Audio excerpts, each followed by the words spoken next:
नमस्कार मित्रों, नमस्कार।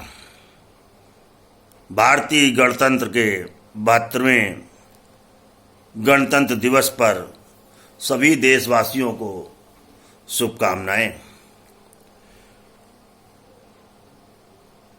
मित्रों, इस देश ने आज़ादी की कीमत को समझा नहीं, जाना नहीं। आज दिल्ली में जो कुछ हुआ वो स्वतंत्रता के नाम पर उद्दंडता थी। लाल किले पर चढ़कर जिस तरीके से तिरंगा झंडा को उतारकर कुछ देश विरोधी ताकतों ने खालिस्तान का झंडा फहराया, ये उद्दंडता का पर्याय है। स्वतंत्रता के माने ये नहीं होता, अव्यक्त की स्वतंत्रता के माने ये नहीं है। देश का किसान वो नहीं है। किसानों के आंदोलन यदि कोई हो तो उसको देश विरोधी ताकतों ने हाईजैक कर लिया है। आज की घटना ने तो ये बात स्पष्ट कर दी है। प्रधानमंत्री मोदी जी यशस्वी प्रधानमंत्री हैं। उनके कार्यों को इस तरीके से हल्के में नहीं लिया जा सकता। किसान के समर्थन में यदि कोई बिल है, कानून बना है, उस पर सरकार बातचीत करने को तैयार है तो बातचीत होनी चाहिए, वो कर भी रहे। लेकिन नहीं साहब, ये कोई तरीका नहीं होता कि नहीं कोई बात नहीं होगी और तीनों कानून वापस लो।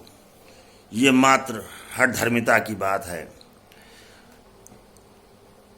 देश बड़े संक्रमण के काल से गुजर रहा है, जहां हम लोग ये विचार करें कि नहीं, राष्ट्रीय ध्वज का सम्मान किया जाना चाहिए, देशभक्ति होनी चाहिए।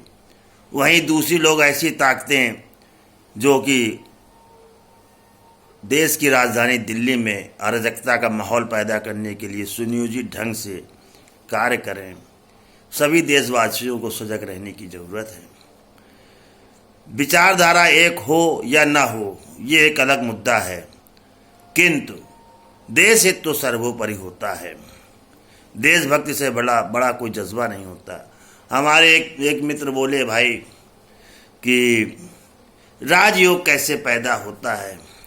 अरे, देश की निस्वार्थ सेवा करके देखो, एक जन्म लगेगा, हो सकता है फल ना मिले, उसके दूसरे जन्म में आपको राजा मिल जाएगा, राजा बन जाओगे, राजयोग मिल जाएगा। मुक्ति तो किसी को नहीं प्राप्त हो रही है। आइए जाइए, मुस्कुराइए। जन्म मरण का क्रम चलता चला जा रहा है। इसमें कोई टेंशन की बात थोड़ी नहीं है। कोई पैदा हुआ, वो बड़ा होगा, बूढ़ा होगा, मर जाएगा, फिर पैदा होगा, बड़ा होगा, बूढ़ा होगा, मर जाएगा।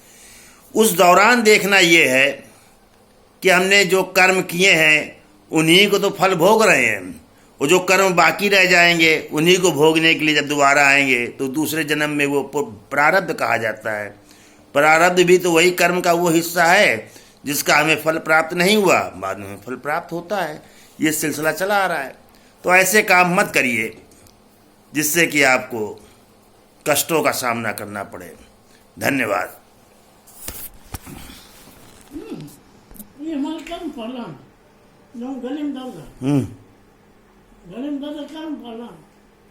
ये तुम्हारे थोड़ी ही है। तुमसे बातें नहीं क्या करें, तुम कर्म फल कहाँ है। ये प्रकृति की व्यवस्था है, कर्म फल नहीं है।